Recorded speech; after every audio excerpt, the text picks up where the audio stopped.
like you guys get nationally ranked players all the time, like throughout the program. What is it like seeing and being up close to these eventual superstars? Um, I don't know because I don't treat them different.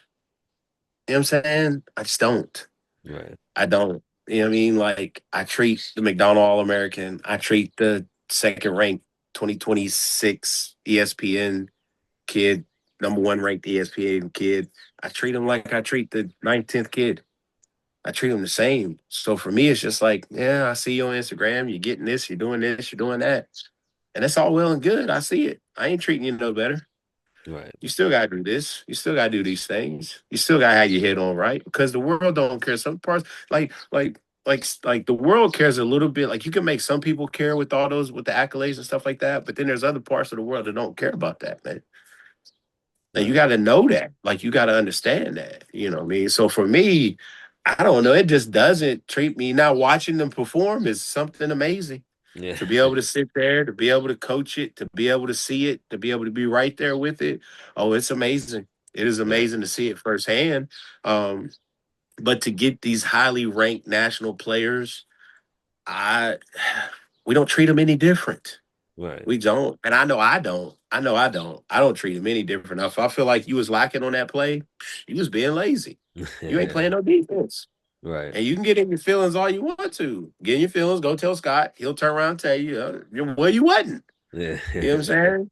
So it's yeah, but again, like, these coaches don't care. Like the college coaches, they want you. Yeah, once you get in here, come on now. All this Yeah, get in accolade line. stuff. If you're Yeah, not get in line. performing, Yeah. yeah.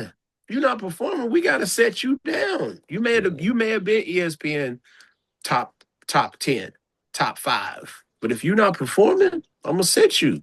Yeah. I mean, Gino did it. Yeah.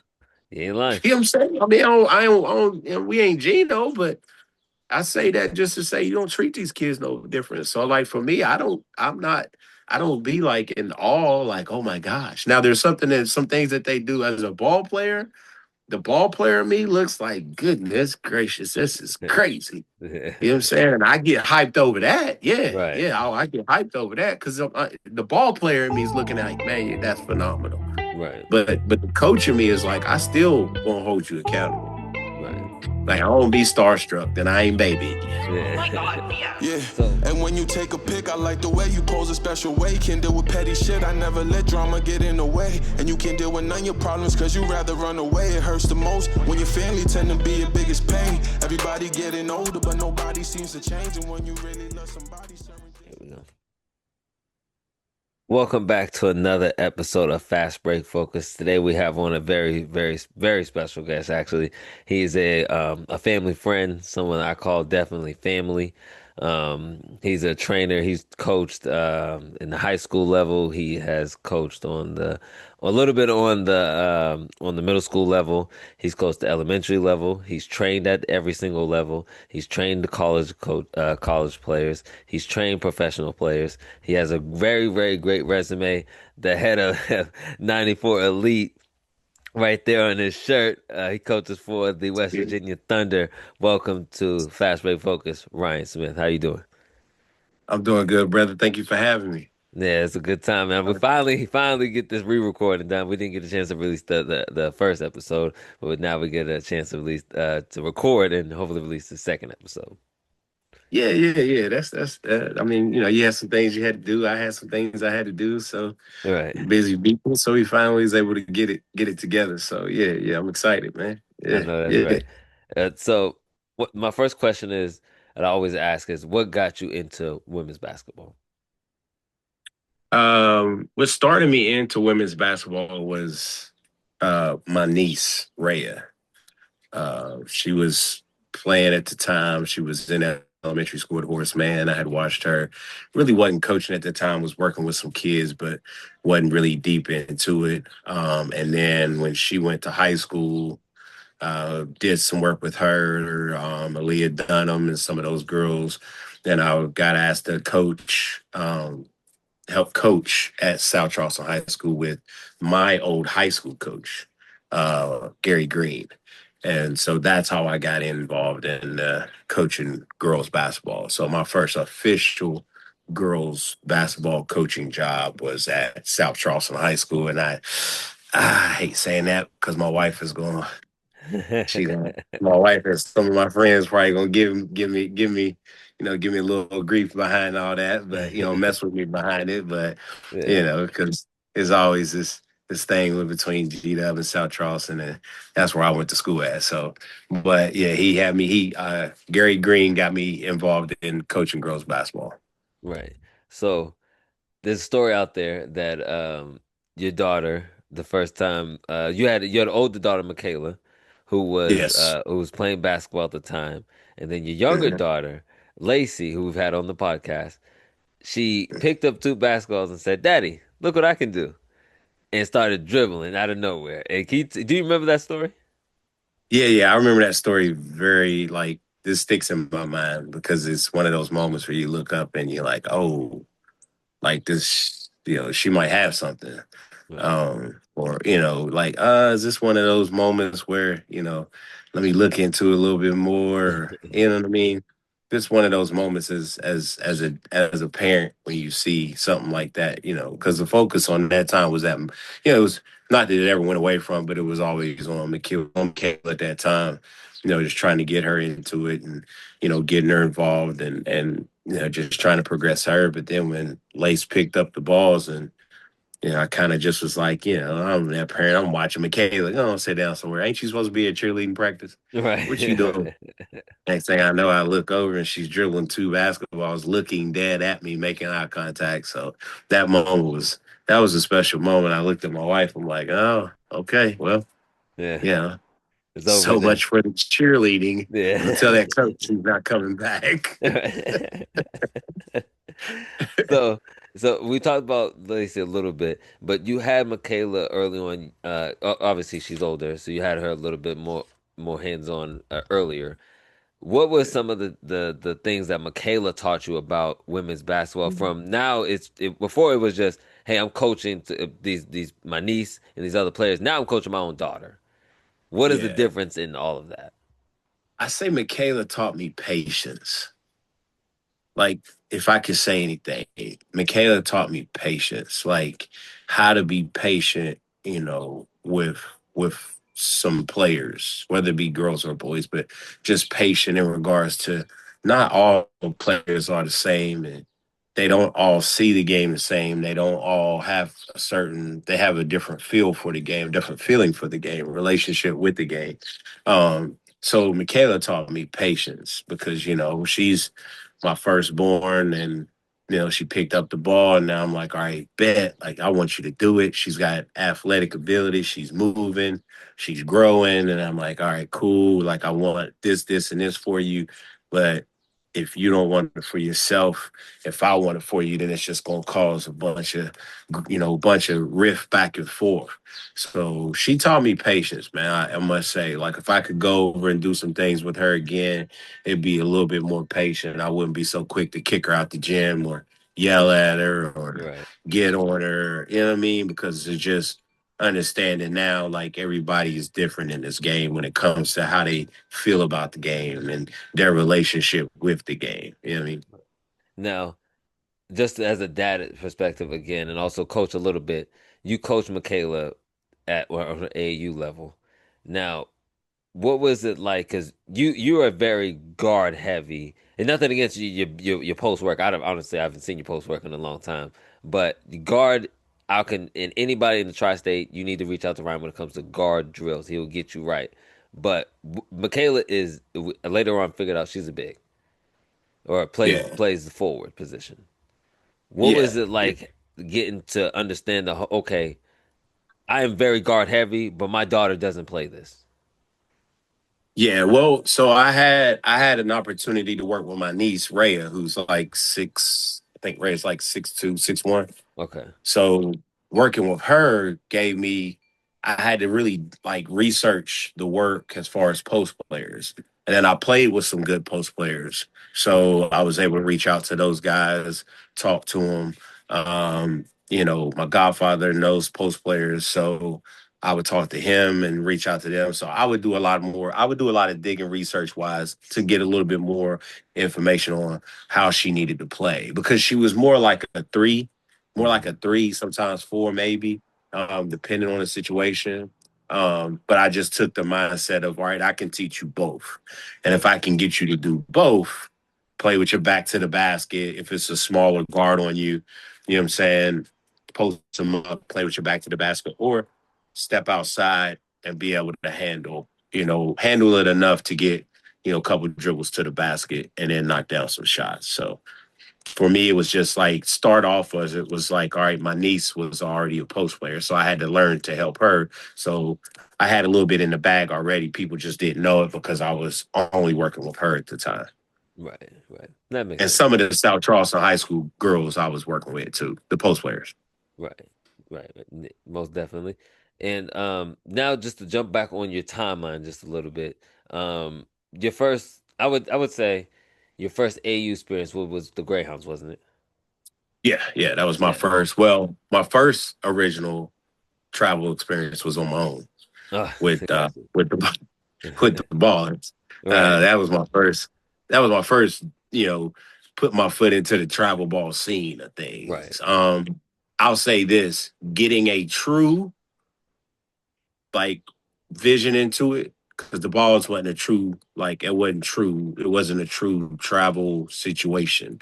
You know what I'm saying? Like I say that the Greyhounds was my first true experience on it, meaning like understanding, you know, everything that goes on when it comes to being involved in the travel ball scene and being new to it, you know, knowing this player doing this, doing that, you know what I'm saying? Practices and just all that stuff. Like all of that was all, yeah, that was my first real, let me say it this way, my first real was with the Greyhounds. My first real experience was with the Greyhounds. Yes. Right. So what did that time teach you about just women's basketball in general, and girls basketball in general? Um, Standards. Always have your standards. Always have a standard for your team. No matter what, no matter what org you're under, always have a standard for your team. Your organization has standards. Standards on parents, standards on the kids. You as a coach have to have standards for your team. And Brian Courts, who I was coaching with at the time, had standards. He had standards that were non-negotiable. You know what I'm saying? So it was standards for that. And I can coach you hard, but I can also, but as just as hard as I coach you, I have to pick you up. Right. Even I have to pick you up and lift you up in confidence even harder.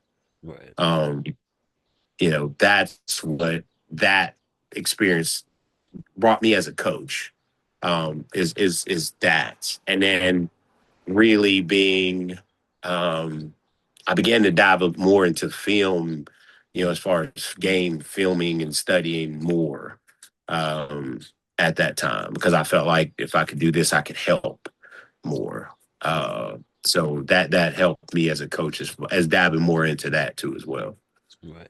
And so what did, the family atmosphere of it, because people that live in tri-state know the Greyhounds, it's a family aspect. So what did that teach you about just basketball? Just like, well, we can have more than just basketball. We can have some fun with this. Yeah, yeah. Well, it teaches you like it teaches you that you could build relationships that last a lifetime outside of basketball. It also teaches you that family environment helps those kids thrive. Hmm. You know what I'm saying? Like as far as, like, well, I'll speak on the relationships. Like for example, I have parents that I met through the Greyhounds that I'm still, close with today. That I consider close friends. I don't consider a lot of people my close friends. I have associates. I don't have a bunch of close friends. These are people that I consider close friends, people that I can confide in certain things. So it gives you that and it teaches you I'm gonna be honest, like it gives you like right now for me, it gives me a view into a side of this travel ball thing that I'm like, wow, these people don't really care about us is what we it's about what we can do for you. It's not about, you know what I'm saying? So, and I try not to compare because there is a difference there in what I used to do with the Greyhounds and in what I do right now. Um so for me it was just the relationships, the chat, my kids' relationships, my wife's relationships, building those relationships with people, and it being a long lasting thing that you can call on, that your kids can call on these people when they get older. If they're wanting a job, so and so might be in a position now to help you. So the Greyhounds really built that had that environment about them. And it was all support, it was all love. It wasn't like, okay, well, so and so's daughter is, she's a guard and she's coming over here. Like I just remember some of the parents from the Greyhounds whose daughters were guards, that when Lacey came in, she's a guard, and I'm working her hard, so she comes in with a skill set. The majority of the times when you come in like that, man, parents, and they can say they don't, but they look at like, okay, well, who's this new kid coming in? You know what I mean? But I got parents like, yeah, like she needs to play, get the ball in her hands, like get her on the floor. You know what I'm saying? Encouraging my child to do, be really good at the game, even though it may take minutes away from their kid. You know what I'm saying? So like that's the type of environment that they had that was there with the Greyhounds. Right. And for me, it just I try to implement some of that team like cohesiveness with the girls with me that now. I try to get them, like the Greyhounds. Like that was my first experience of kids hanging out together outside of basketball. Not, you know what I'm saying? We played this game. Now let's go here and go do this. Let's go to the movie. Let's go out to eat. You know what I'm Right. saying? So now I try to make my team do that now. Because I want you to do it. And I do. I'm like, nah, y'all go out to eat without the phones, put the phones down, talk to each other, get to know each other. These are lifelong relationships. I still have friends to this day that I played travel ball with. You know what I'm Right. saying? So that's it, that helped. That also is part of what I do right now. Right. So then you get an opportunity to play with one of the biggest programs in the country, the West Virginia Thunder.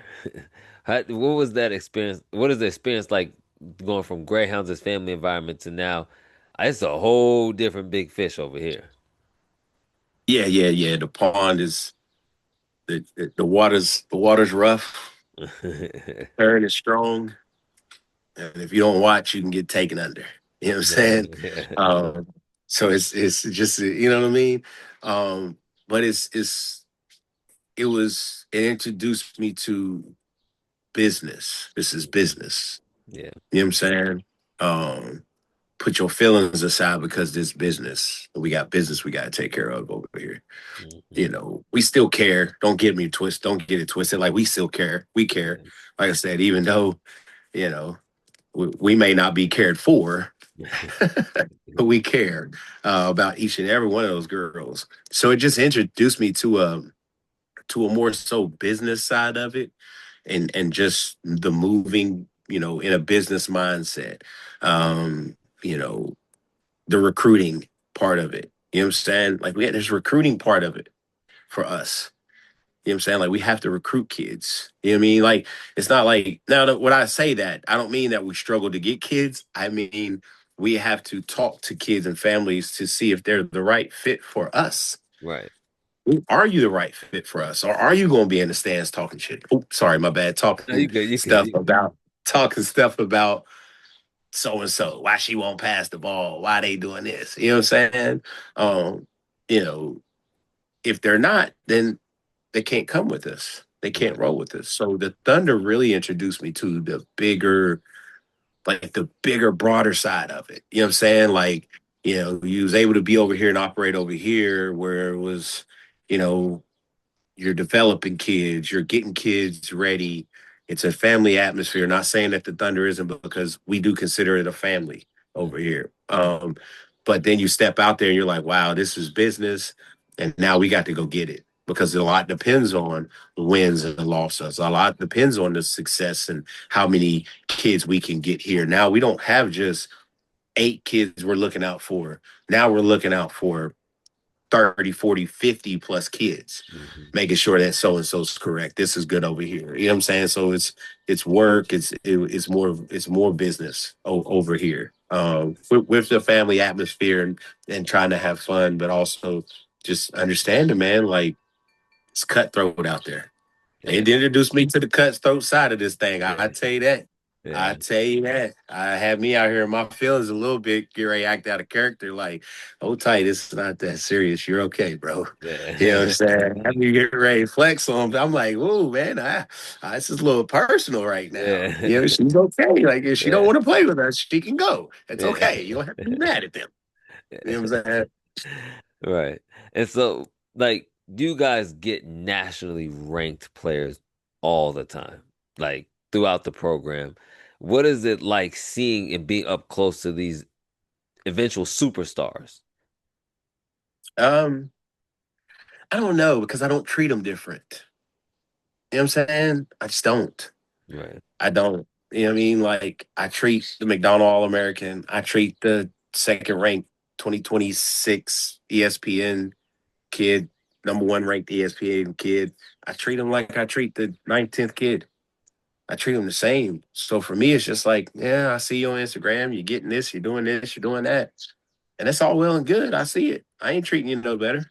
Right. You still gotta do this. You still gotta do these things. You still gotta have your head on right because the world don't care. Some parts, like the world cares a little bit. Like you can make some people care with all those with the accolades and stuff like that, but then there's other parts of the world that don't care about that, man.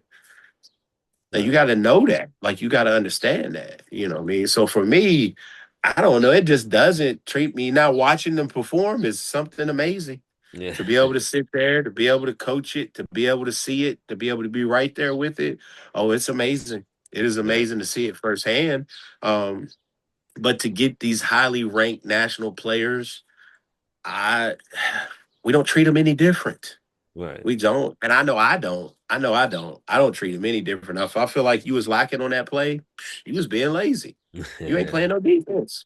Right. And you can get in your feelings all you want to. Get in your feelings, go tell Scott. He'll turn around and tell you, well, you wasn't. Yeah. You know what I'm saying? So it's but again, like, these coaches don't care. Like the college coaches, they want you. Yeah, once you get in here, come on now. All this accolade stuff. If you're not performing, if you're not performing, we gotta set you down. You may have been ESPN top 10, top 5. But if you're not performing, I'm gonna set you. Yeah. I mean, Gino did it. Yeah. He ain't lying. You know what I'm saying? I mean, I don't we ain't Gino, but I say that just to say you don't treat these kids no different. So like for me, I don't be like in awe, like, oh my gosh. Now there's some things that they do as a ball player. The ball player in me looks like, goodness gracious, this is crazy. You know what I'm saying? And I get hyped over that. Yeah. Right. Yeah. I get hyped over that because the ball player in me is looking like, man, that's phenomenal. Right. But the coach in me is like, I still won't hold you accountable. Right. Like I won't be starstruck, then I ain't babying you. Yeah. So you brought up Scott Johnson, and who has done a fantastic job turning the Thunder to what it is now. What have you learned from him, and also Brian Mallory? Because that's the name nobody ever talks about either. Brian Mallory. Yeah. I learned a lot from both of them, man. I thought I knew until I didn't know, and I didn't know until I got around them. Let me put it that way. I didn't know how much I didn't know until I got around those two dudes. And then I realized, bro, you don't know, excuse my language, shit. Like, you gotta learn, bro. Yeah. You know what I mean? But it wasn't in a demeaning way. Like, they never made me feel like I was stupid or, you know what I mean? Like, or like, it never made me feel like it wasn't a demeaning thing. It was always like, all right, you said this, but look at this. Right. You did this. Now look at this part of it. All right, what are you wanting? Are you wanting this? Like I would take a play to Scott that I thought was a good play.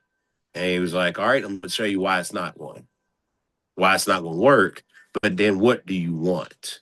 What are you looking for? What are you trying to get? Well, I want to get a 3. Well, here, look at this. Now this is the play. Now erase it, and now you draw it up for me and show it to me. And just constant teaching and talking about, kids and how to coach kids. And, Brian Mallory I was his assistant for a while when I first started with the Thunder because Lacey had played for him. Lacey was playing for him, so I was his assistant for a while, and just got a lot, learned a lot about the X's and O's parts of it. Because I was always the rah coach. Get over here, there, rah. Like I'm all pumped up, hyped up, screaming. Sometimes screaming, and I don't even know what I'm screaming. You know what I'm saying? Yeah. You know what I mean? But now it's just, you know what I'm saying? I was that dude just screaming like, why is he yelling? You know what I'm saying? But now more so understanding the X's and O's, the rotations, the spacing, what needs to happen, who needs to rotate here. So Brian really showed me a lot about the X's and O's part of it and how to make that work for the personnel that I have. Right. Scott showed me X's and O's management as far as like understanding how to manage my game that I'm coaching it in. When to go bananas and when to peel back and chill out. I never forget he told me one game we had some female referees and he's always dropping some gems. So he said to me, we're coaching. I'm like, man, these refs is terrible. And they were bad, but you know what I mean? He was like, well, we can get on the male ref, but the female ref, we got to be nice to. We got to be nice to her. We don't ever be mean to female refs, bro. Always be nice, respect. Always look at that as like, that's your mom out there refing, which hit home because my mom's a ref. You see what I'm saying? So for me, I was like, I don't want nobody yelling at my mom like that. You know what I'm saying? So it hit home for me. So I'm always now super nice to the female. Oh my gosh, they can't do no wrong. I'm super nice to them. Yeah. But just stuff like that, man, and just understanding the coaching of the kids, when to go hard, when to peel back. Not to always be so, when I first started with the Thunder, I thought I had to be like Scott. I thought I had to be that type of, you know what I'm saying? I thought that's what you needed to do. You know what I'm saying? Because that's what I saw. So that's what I thought until, you know what I'm saying, they sat me down. It was like, nah, be you. Be you. Now, if you is if part of you is that, okay, cool. But be you. Don't try to be nobody else but you in doing this. And they was real with me and having that conversation. Like that's the realness that I got from them. It's like this is what you need. You know what I'm saying? So yeah, those two dudes, I give them a lot of credit for where I am right now, what I know in this game, as far as the basketball game of it, being able to feel like right now, like I could do this, I could coach. You want me to coach right now? I'll go coach right now. No problem. Right.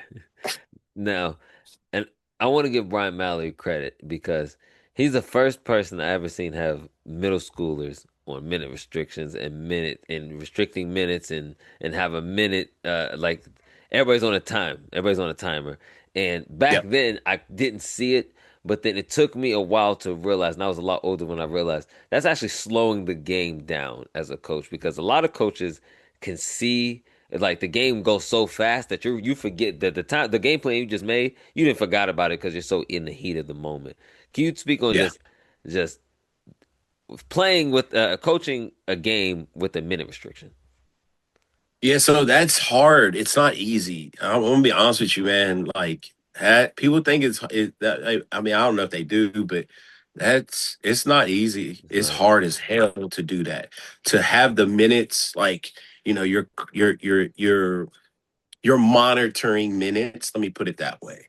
You're monitoring the minutes for kids that what I mean, how much minutes they're playing.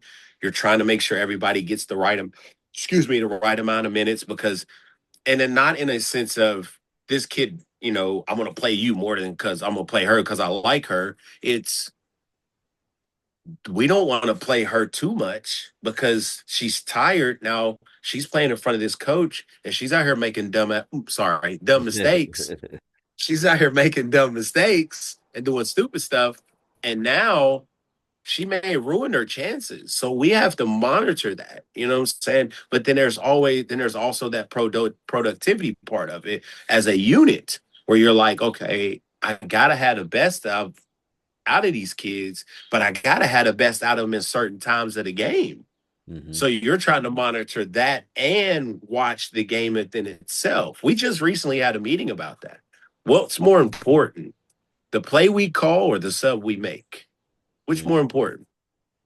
How many minutes we get this kid or this kid or this kid, and how many minutes this particular group who plays really well together are playing, or the next play we're getting ready to call. You know what I mean? So, and what's more important is the minutes that you manage with those kids, because that's where you get the productivity out of it. And I'm not gonna lie to you, like, there's times I struggle with it. Like, you know, I wish I had a Brown Mallory sitting behind me or sitting next to me telling me, you know, doing my sub for me. Let me put it that way. Right. Because he's a genius about it. Like, he wrote some sub stuff for me, and I looked at it and was like, bruh, I had to call. I had to ask him again. I'm like, bro, I'm a little confused. Like, what is the break? He's breaking it down. These are the minutes. You want to make sure so and so's in and out, and this is in and out, and you can get this out of this and this and this. The breakdown of it is genius, and I've never seen anybody else do it that way. I've yet to see somebody. And maybe there's college coaches that do it, of course, but I've just in that form. I haven't been around another coach that has manage those minutes the way that he manages minutes, that allows these kids, one, during live events, to get the exposure that they need to get, which is important, because that's what you're doing it for. And two, to get the most out of the kids where the team is successful as a unit. And I'm going to be honest with you, that's something that I'm still learning, still growing, still studying on how to do, you know, with the teams that I coach. Is understanding, okay, like, I can get this rotation, but this rotation is, and the crazy thing is, bro, the rotation is not always it don't stay the same. This pattern is not always the same. I may sub this kid in this game at this time, but then the next game, it's a whole nother kid at a whole nother time in the game. Right. And it needs to be done. But yeah, that's something that he's really, really good at. And I give that dude credit for that. I really do. No, that's right. Now, what are some things about AAU basketball that young girls and young parents out there need to know before this game teaches them? One, research where you're going to take your kids. Research. Do your research. Do your research. If you don't know, please do your research. Please research the organization that you got your kid playing for, the history of the organization. Research the director of the organization, their history. Research the coaches, his staff that he has around him, what they do, what they have done. Are these certified coaches? Are these just, aunties and Uncle Ray and, you know what I'm saying? Yeah. Cousin John that's coaching, because I know him. We grew up in the hood together, and I know this dude. So I'm going to bring him along. Well, I hooped with him back in the day, and I think, because he was good when he was hooping. So he's got to be good out here to be able to coach these kids. Right. You know what I'm saying? Just don't take that. Like really do your research, man, and ask the uncomfortable question. Ask them uncomfortable questions to these people. That's what they're there for. I want parents to ask me those questions, because I'm going to tell you, and I'm not going to lie to you, and I'm not going to sugarcoat it. And I'm going to do it because I feel like if it's for you, it's for you. If it's not, okay. See, the problem is these coaches out here on both sides, girls and boys, they feel like they got to get these kids in here. So I can't tell you the real. I can't tell you that these coaches that I got coaching aren't certified. Right. I can't tell you that the events that we plan in as they get older are trash. Mm-hmm. I can't tell you that, I can't tell you these things, because if I tell you these things, I'm not going to get you. I can't tell you to go ask so-and-so about us. Right. Because so-and-so's not going to tell you, and you won't believe them, and you're not coming to us.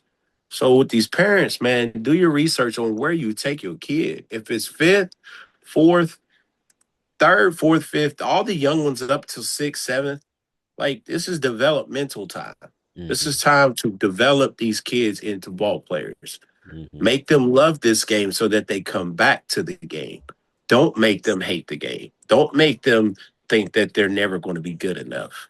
Right. Take your kids somewhere where they're going to get developed, where they're going to get time on the floor, which is important because you can train all day. And I'm a trainer. You can train all day long. But if you don't have that time on the floor, then that halts the development. It freezes the development. So those grades, when you deal with these young ones, those grade levels, do your research and say, okay, do y'all develop kids? Okay, how? If you develop kids, how do you develop kids? How do you develop their IQ? How do you develop their skill set? Shooting, dribbling, you know what I'm saying? Catching, how do you develop those things? You know, your schedule, where you playing? Why are we ripping and running all over the place? In the freaking third grade, we done been all the way down to Atlanta, Georgia in the third grade. For what? Right. Right. You know what I'm saying? Yeah. We ready to take a flight to Texas and we in the Yeah. fourth grade. What? Yeah. Are you serious? You can't find competition within a 5-hour radius of you? You know what I'm saying? So schedule, history is big. And then vet these coaches, vet them, figure out if they know what they're doing. Not don't look at it. They went to your old high school and they played at your old high school because just because they played it don't mean they can teach it. Right. Now, and I do think that that's a huge problem too with when it comes to this new basketball. I think that because, okay, for you, for example, I could say you, Ryan, you should bring Lacey to my team because next week we're playing in Charlotte and then we're playing in DC the weekend after and then we're playing in Atlanta, like you said, and then we're in Miami. But it's like you're doing all this but what competition are you playing? What is the competition that looking like when you get down there? Because just because I said I played a team from North Carolina or played a team from New Jersey and I'm from West Virginia, who knows if that's the best team from North Carolina that you just played? And just Yeah. speak on just like the misconception of, hey, just because we go into these big places, we're playing the best teams. No, you're not. You're not. Unless you know, unless Right. unless your coaches or your organization, your director knows, then you're not. Because if they know, then they know, okay, well, yeah, we're going to run into these teams. These are good. These are good tournaments. Or we're just going here because, you know, we want to win something. So, yeah, you have to know these things. Like just because you go to Atlanta, and I don't mean to keep saying Atlanta, but if you go to Atlanta, if you go to, you know, New York or wherever, or, if you go to these places, that don't necessarily mean you playing good teams. You could be in a terrible tournament. What's the history of the tournament? Do they have good teams? You know what I'm saying? Are they known for having good teams? Does your director know other good teams, good organizations? That's the thing. Mm-hmm. We Mm-hmm. know other good organizations. So Right. we know that they're going to be there. Yeah. You see Yeah. what I'm saying? We know when we go to here, we're going to run into Team Durant, Team Takeover, or somebody like that, or FBC. You know what I'm saying? We know we're getting ready to see these people because this is a good event. They come Right. here a lot. We go here a lot. So we know that. So, and that falls on the director. That falls on the director, or if there's no director, if there's just a head coach, that falls on the head coach. Yeah. So it's about asking, like, all right, well, what teams are going to be there? Can you name all some, you know, top notch boys teams that are going to be here? Is AOT going to be here? Is, some of these, you know, all Ohio Red or whatever, like are these teams going to be here? Or I'm going to be playing, I'm going here, but I'm playing back in the silver bracket over here in this division over here Right. where it's no competition, where the competition is low. You see what I'm saying? Like Yeah. that's the thing. It's just because you're going out of town don't mean you're gonna see some smoke. Right. Now you was there for when you guys changed the circuit and started playing in the Under Armour circuit. Can you speak Hmm. on just we just talked about the bad, the bad of the bad. Now, can you speak on just that the Under Armour circuit? Um, I mean, as far as the circuit itself, the level of competition in the circuit is it has grown Hmm. since we first started. You've had some really good athletes, and you're still competing with, of course, the Nikes. You ask any person in any given day, they'll say EYBL is better. But then you ask another person the next day, and they'll say Under Armour is better. It just depends on who you ask. I mean, I think Under Armour is better. I think we got the best kids in ours. But that's what was how I feel. Right.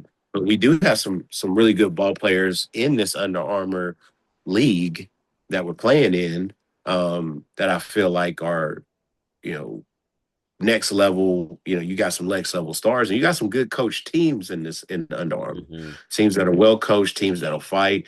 You're not just showing up and like, oh man, they're terrible. Now you have fall offs. Everybody have fall offs. You have Hmm. times where you fall off and you just don't get the talent that you want this year. Your 16s may be good, but your 17s may be bad. Or Right. your 15s may be good, and your 16s are good, and your 17s aren't that good, or your 17s is your only good team. So like everybody goes through it, even in the Nike, they go through it. But I feel like the level of competition in Under Armour is it's up there. Like, Hmm. I feel like it's the best if you want, if you ask me. Right. That's just me though. You know what I'm saying? Yeah. That's just because I feel like we are the best. I feel like we got the number 117U team in the country, hands down, Mm. right I now. know that's You know I what know I'm that's saying? right. So So like I just, but yeah. so what are some of the best names that you've seen come through the Thunder program? Not necessarily that you've worked Whew. with, but just You gonna some of the put me on the names spot. that's like, oof. Some of the oofs that come Yeah. through there. You gonna put me on the spot, bro. Um, Best names that come through that I've been like, man, game changers. Kamora Johnson, Oh yeah. top Oh notch, yeah. top notch. Oh yeah. Like right now. And the only reason I say Kamora is because Kamora is still doing it. You know what I'm saying? She's still doing it at the collegiate level. She didn't get to collegiate level and just kind of flame out. You know what I'm saying? She kept doing it. I watch her. I watch her play every season. I got the games on. She saved on my computer, on my TV. Yeah. Seriously, she saved on my TV, man, because she's just that special. Yeah. Um, who else would I say? Um, I would say Zakiya Hmm. Johnson. Zakiya from she's at LSU right now. Hmm. She's one Dog. that I was around to be able to see Yeah. firsthand.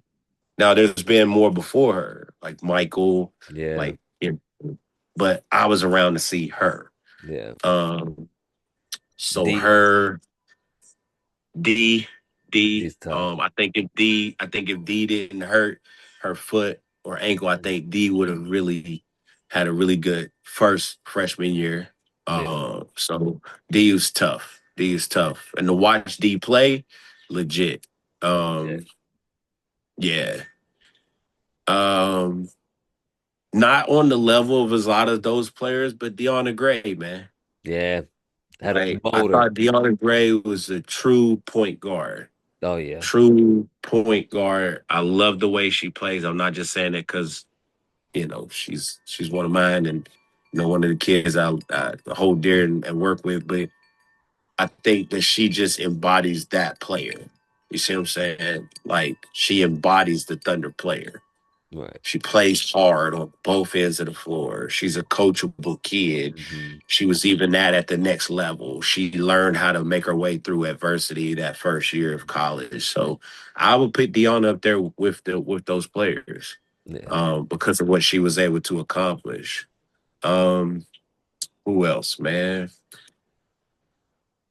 Are we Hold doing up. multiple years with us, or are we doing single years with us? Or I like, was saying, let me change it for you.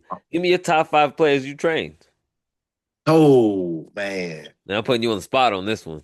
Yeah, you put me on the spot. Oh, hold tight though. I gotta say, Ivana Minyaka Okay. that's coming through right now. Yeah, Okay. she's special, bro. Okay. Special, I'm gonna have to special. check her. I'm She gonna check definitely her up out. there. She definitely up there. Um, top 5 players that I've trained. Yep. Um, Man, you put me on the spot, bro. 'Cause I know there's some names on there. Yeah, bruh. Yeah, yeah. Aaliyah's up there. I was gonna say, there's no way she's not the first name off your mouth. Here's my Golly, child. Aaliyah's right there. Yeah, Aaliyah's right man. there. Um, Deanna's there. Hmm. Um, who else, man? Savannah Wheeler Hmm. from Kentucky. Hmm. Um, Special player. Um, Man, who else? Really? There's so many of them though, bro. Like Hmm. that I had an opportunity to work with, man. Makai Johnson, Hmm. like special player, still does good things, still doing it right at ETSU. Hmm. Um, who else? Shaylin Steele, I think she's gonna find her path this year. She's gonna be challenged this year in Tennessee to Yeah. see if she can actually see if she can do it. But I think, um, who else, man? My own kids, bro. I gotta give my own kids I know credit, that's right. man. I know that's Like I right. gotta give my own kids credit, man. Like, Michaela wasn't the work kid. You know what I'm saying? Hmm. She just didn't work like that. She didn't understand fully the benefit of work. So, yeah, Michaela got to fall to the bottom, like right there at the bottom for that. Lacey's, yeah, man. Like, Yeah, if Lacey hadn't hit the injury, I think Lacey would have did some really good things at the next level, for sure. at the Division 1 level. For Not sure. that she's not, wouldn't be able to do it at the Division 2, and I think she was, and she was in the stride to do it there. So, Hmm. my own kids, man, that I felt like too were right there as well. Um, yeah, those are my top. I know you said 5, but those are like my top kids Right. that I was able to work with, on a regular basis, because I don't take credit for the kids I've only trained a couple times. Right. I'm not that dude. I don't do that. Sorry. Right. Some may, but not, Right. you know. Right. I can name kids that I've trained once, twice, Right. 3 times, and be like, yeah, and be like, yeah, I worked with that kid. Like, like I thought Jamin was a great, Brakefield. yeah, great Yeah. player. Great player. Yeah. To this day, I tell him to his face, bro, you special. I Yeah. think he's a special guy, special player. But I can't take credit for him. Like, I can't be like, yeah, he's on the squad, because he wasn't on the squad like that. You know what I'm Right. saying? It was a couple times that was it. Malachi Payne, though, bro. Yeah. Malachi Payne from around here. Like, Yeah. yeah, man, that dude's special. Yeah, he's Special. a special one. He gonna kill it at Glenville. I promise you. Mark my word. I'm telling you, he's going to torch some stuff at Glenville this year. That Right. that Mountain East better watch out. That I know Mountain East that's better right. watch out. That's all I'm saying. So, as a trainer, what are some of the things that you get from a player that for the first time coming to work out that irks you? It's like, I can't believe that they do that. Somebody taught you this. Um, I don't know. Like, for me, it's just that irks me. Like Yeah. that's a habit of theirs, or that's a habit that somebody taught them. Somebody, it's a habit that somebody taught them. That somebody that you realize a lot of kids are actually doing this the wrong way. Shooting, shooting, Yeah. shooting. And just for the record, I do shooting. I do help kids shoot. You know what I'm saying? I'm just putting that out there. Yeah. You're not What trying is to it ruffle about the me. shooting that you see wrong all the time? Like mechanics. Hmm. Mechanics are bad. Hand placement, which is part of your mechanics, footwork, you know what I'm saying? Rhythm. It's just bad, And I'm like, how can you have trained and worked, and how could your parents have paid this much money and your form is jacked up. Like how is this? How did this get missed? This shouldn't have got missed. Right. You know what I'm saying? Not saying that that's the solely thing, but it's important. Now, Right. younger kids, it's harder because they're young. So the older they get, the stronger they get, the more the shot changes. You see what I'm Right. saying? The form is Right. going to be a little bit different because they're older, but the baseline of it should be the same. You should be teaching those baseline things for those kids. And then giving them homework to work on so that way the muscle memory is it's correct. You know, Right. I got kids that that are allowed to shoot threes that are their forms look like they've been chucking shots all day long, and they're in the seventh grade, eighth grade. I'm like, oh my gosh, you know what I'm Right. saying? Like hand placement all off, shooting from the chest up under the chin, head goes back, watching the ball. Balance is all off, footwork is all crazy. Don't know if they're gonna hop, step, or what they Yeah. gonna do. You know what I'm saying? But it's just that's one thing that I see on a regular basis. And I'm like, man, nobody really spends time on that.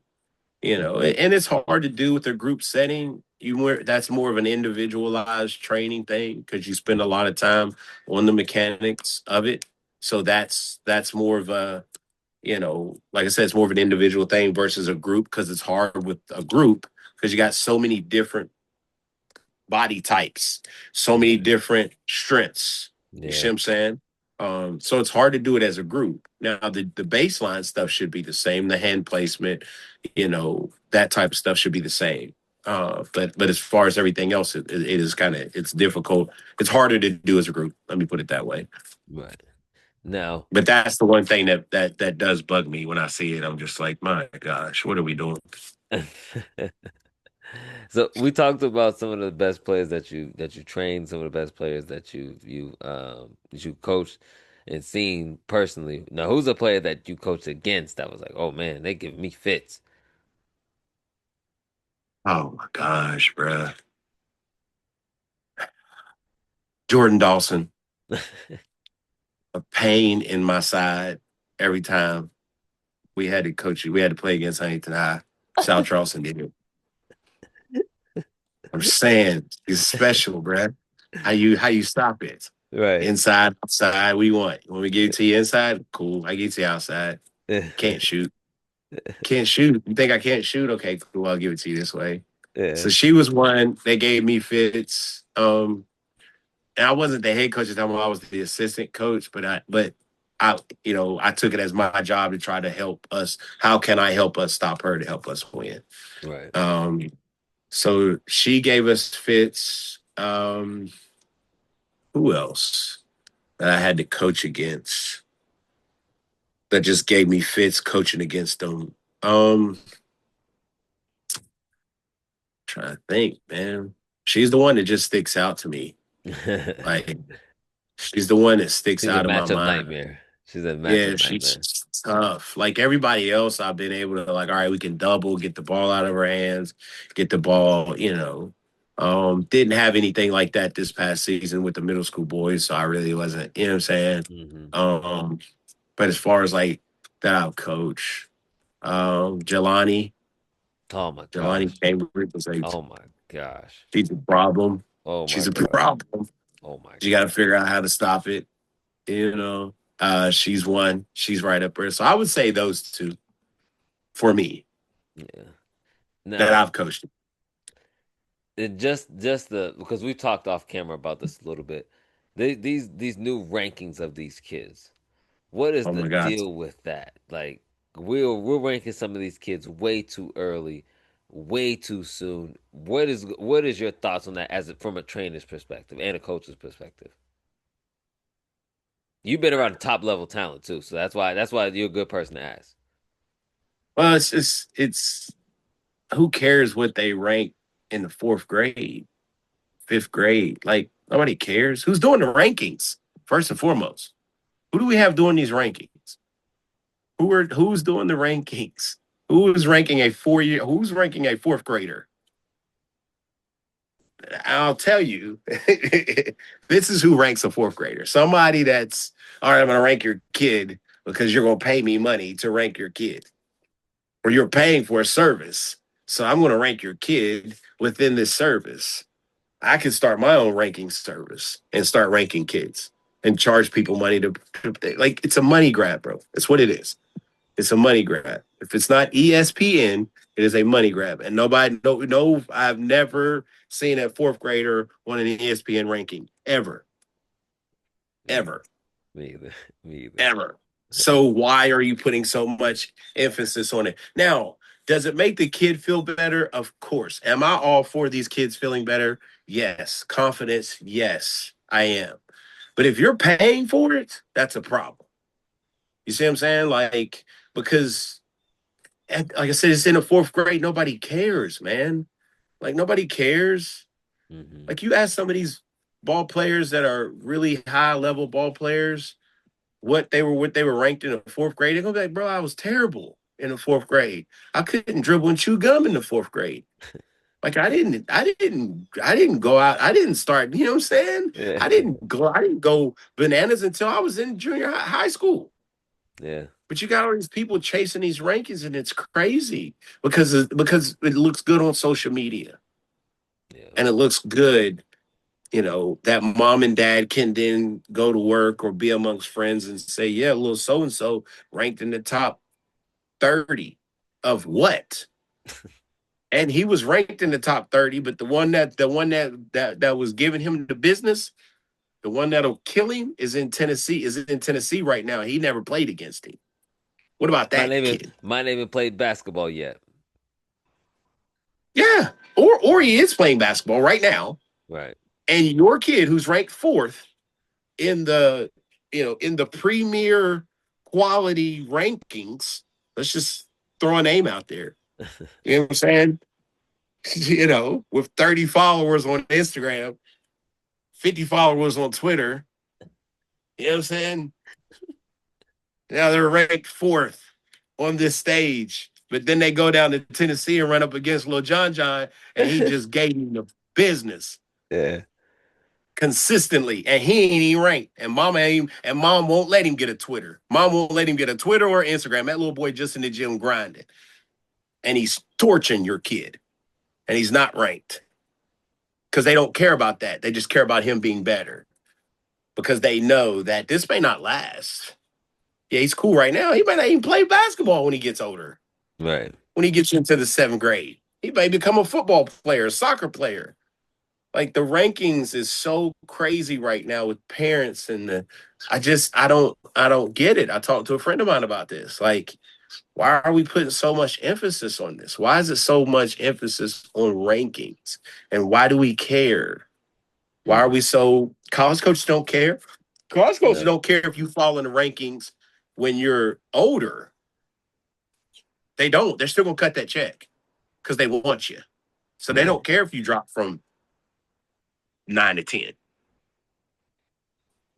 You're still coming. I'm not gonna call you and be like, nah, I can't. Yeah, you dropped from 9 to 10. That means your skill set dropped. You stop shooting the ball real. Man, get out of here with that shit. Yeah, too much emphasis, bro. And it's people taking advantage of it. I really can't be mad at it. You know what I'm saying? I can't because they're making bank off of it. You can't be mad at the people. You can only be mad at the people that's paying them. Yeah, I mean, I can't. And I can't be mad at them either, though, bro, really, because they just don't know. You don't know what you don't know. You know what I mean? It's like jumping out here and going to a bunch of camps. For what? For what? What are you going to camps for? What are you going to all these camps for? Paying all this money, stay in a hotel. What are you doing that for? For what? You're not getting it. What are you getting out of it other than playing some pickup ball? Right. And camp ball is the worst. Yeah. Because everybody's ball hogging because they trying to show off their skills to the college coach, who probably is not in the gym, really, to be honest with you. They're probably somewhere eating a sandwich and not really paying attention to playing in front of the fourth recruit. You know what I mean? Like, yeah. Yeah. You saying, come on, bro. Come on. They don't understand it, but it's okay. It's okay. That's why I say do your research, man. Do your research and you'll find out that put that energy, that money that you spent for that ranking or for him to be ranked or for whatever you spent, because you had to spend something, whether it's you played in their tournament or you pay, or you went to their camp. So the money you spent for that, spend that money on getting your kid better. You know, I'm not saying you got to spend it with me, but get Right. them a strength trainer. You know, get them with somebody that knows the game that can teach them the game. Right. Show them how to play the game the right way. Right. That's long term investment. You know what I'm saying? Hmm. So, just to put a to bow on it just a little bit, what are some things that, because I asked you earlier, what are some things that parents and young girls should know going into basketball, going into this AAU?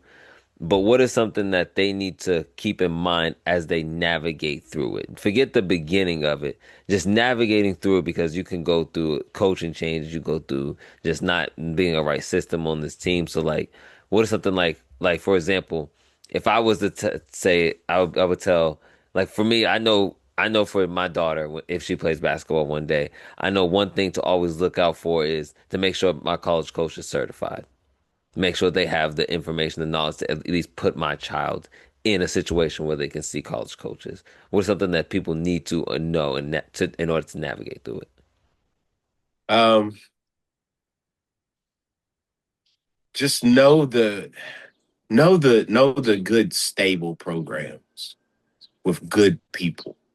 Hmm. You know, good directors that are doing it for the right reasons.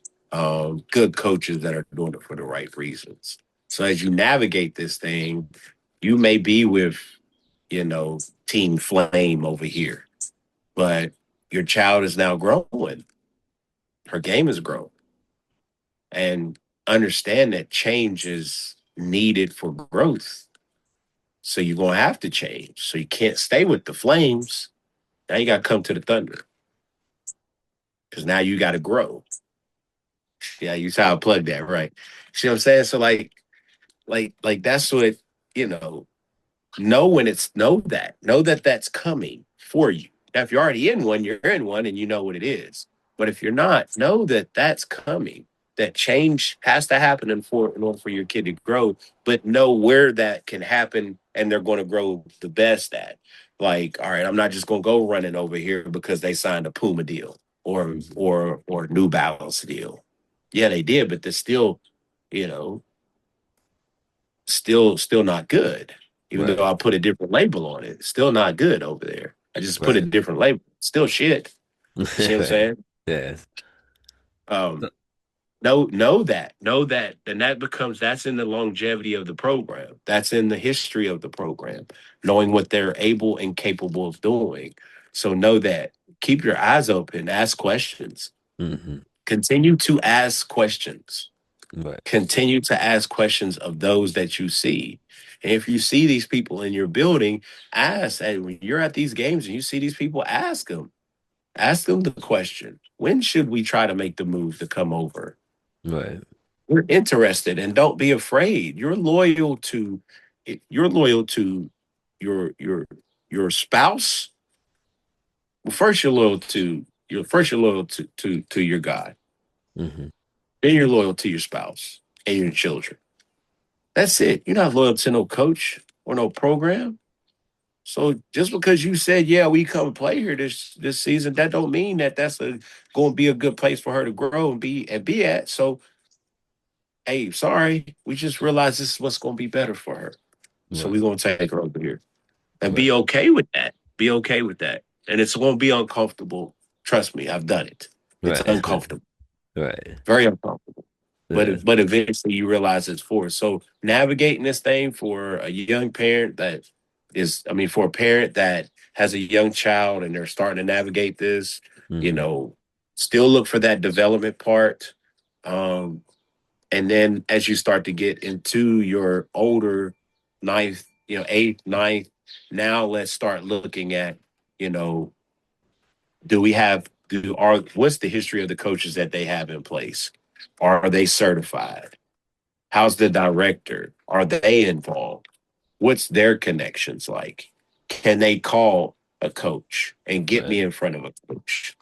Can they call this coach and get me in front of this coach? Are they okay with being honest with me and telling me that I am this year a Division II player, but spend a year at Division II, then you can go Division I. Are they okay with telling you that? That's Even though you valid. may not like it, are they okay with telling you that? That's Like valid. That's a good one. that's the part. Like, you know what I mean? Like that's the part I feel like, you know, on the girl side, I feel like. Now the boy Right. side is a whole nother animal. Yeah. That's for different. Whole That's a different podcast. We. Yeah, that's a whole nother. I'm just glad my son ain't playing right now. That's a whole nother animal, bro. God. Yeesh. Yeah, but that's what I would tell a parent that had a daughter that was trying to that they were just navigating through this thing, man. Right. Is do your research. It's most important. Just research it. Just research it. Call and ask around.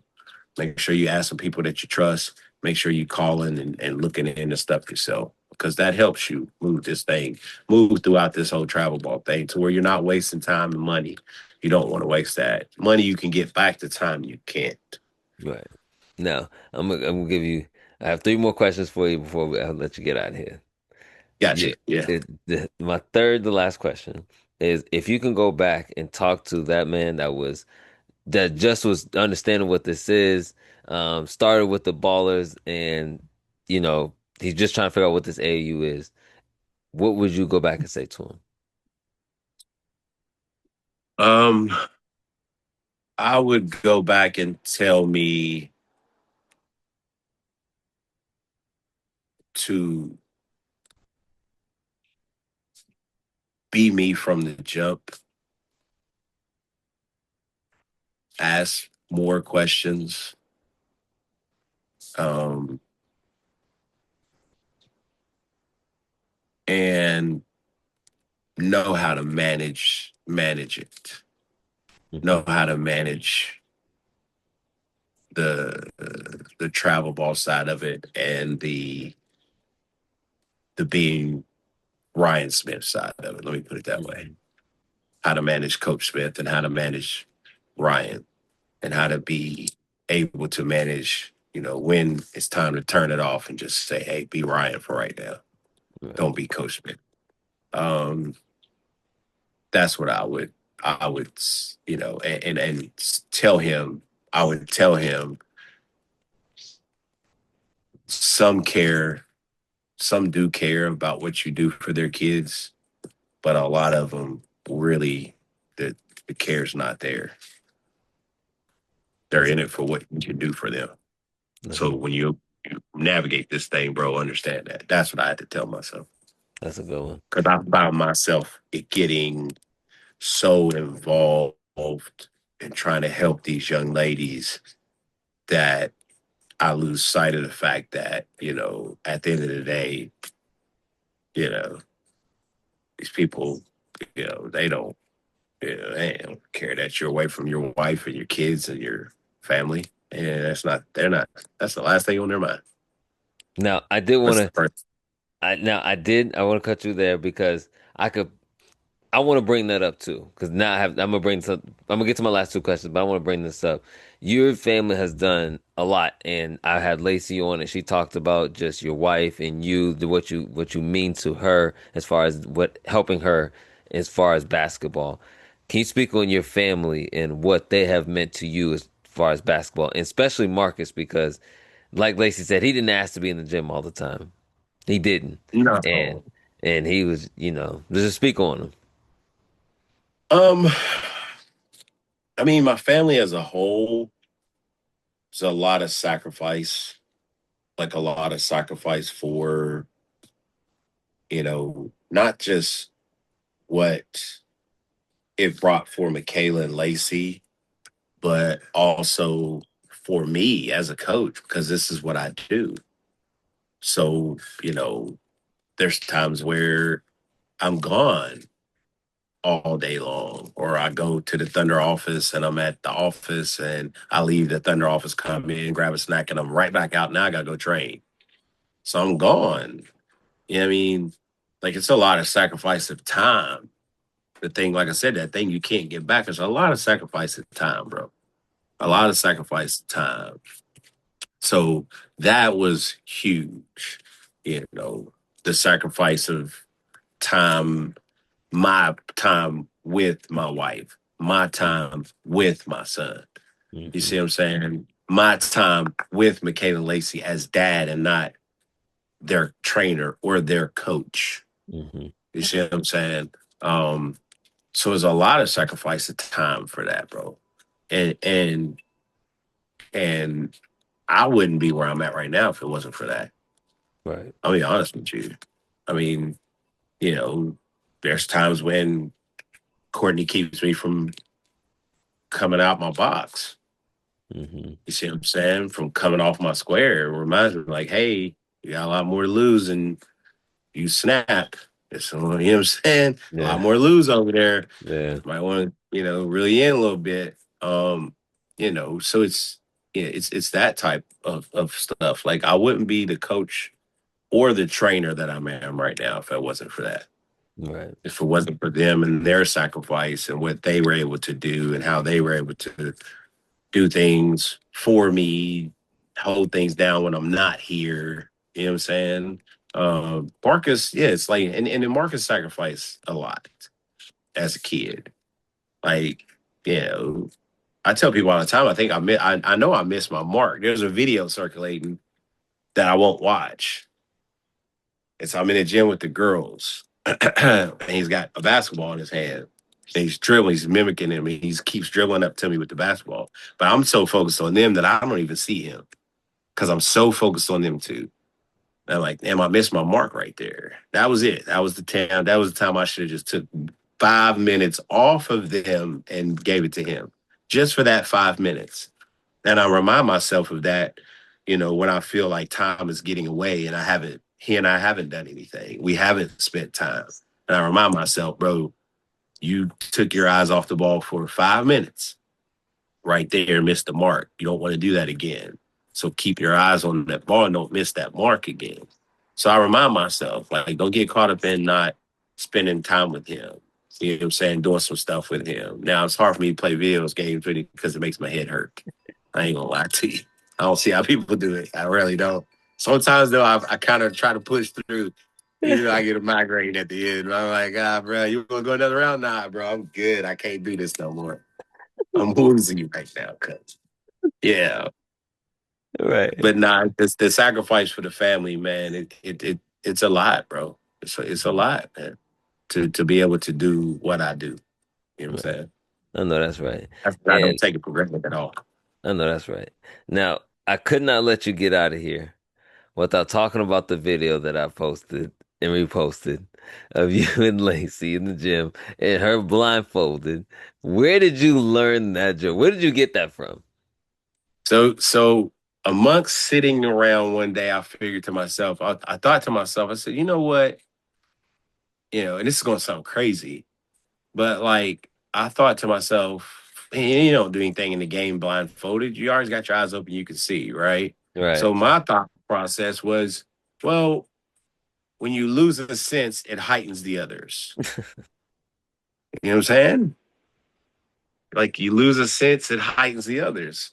So if I take away this, is it going to heighten this? Now, did I figure it was going to work? Hell no, I didn't think. I didn't go into it with full confidence like this is going to be great. This is going to be a great drill. It's going to change some things. She's going to be. No, I didn't. I just knew that it would heighten some senses and there's uncomfortableness there.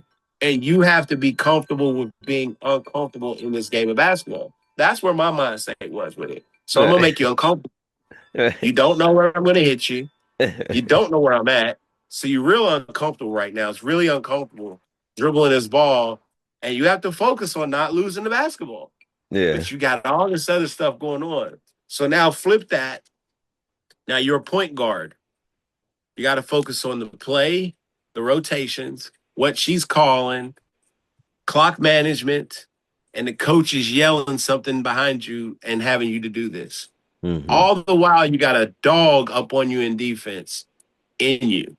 So you got all this going on, but you have to maintain that one thing that everybody's trying to get, that basketball. So my thought process was, all right, let's try to create a very hectic environment for you to try to dribble this ball in because you're not growing anymore, sweetheart. So you're gonna have to handle this thing on a string. I'm gonna Yeah. have to make you one of the best ball handlers out here. Right. So Yeah. thinking outside the box a little bit on this one. So that's how I came up with that. I was trying to challenge just trying to challenge the uncomfortableness and try to Mhm. create the most uncomfortable environment as possible. And the whole height and senses thing, that was me trying to be a little, you know, the what was the science guy, you know what I'm Yeah. saying? Yeah. Yeah. Trying to make things okay, well, if you can't see, you can hear better. Yeah. You know what I'm Yeah. Yeah. saying? You can feel better. If you Right. can't smell, you can do other things better. So if I take Yeah. away a sense, maybe this is gonna help. So that was my thought process behind that. Never have not done that drill since then. And Have never done that drill again. Ever. I'm laughing so The hard because first I was legit. I was there when Courtney recorded that video. When you guys did that, I was actually there in the gym. I remember laughing at it, but I also remember just Lacey doing it so well, and I was like, nah, that actually really is impressive. And like, me and you make jokes about that, but that was actually pretty impressive for her to keep the ball. And I wanted to say that too. Oh, appreciate it. That was the first time we had done that drill. Yeah, Like that's a I good hadn't one. done that drill a lot where that was the very first time I did that drill with her. Hmm. And she's the first and the last. I haven't done it since then with anybody else. She's the only one I've done that drill with. Would I do it right now? Probably not. I don't know. Maybe it will work on one of my younger kids. Maybe I should Right. bring it back. Maybe I should have my younger kids do that drill. You know what I mean? It may help. I don't know. I show you just spark Right. something. I might try that. You know what I'm saying? Yeah. Bring it back. You know what I mean? Yeah. And my last thing, as always, I have for everybody is I need a Coach Ryan's quote. Oh, Coach Ryan's coach. Um, man, it's a couple of them. Oh man,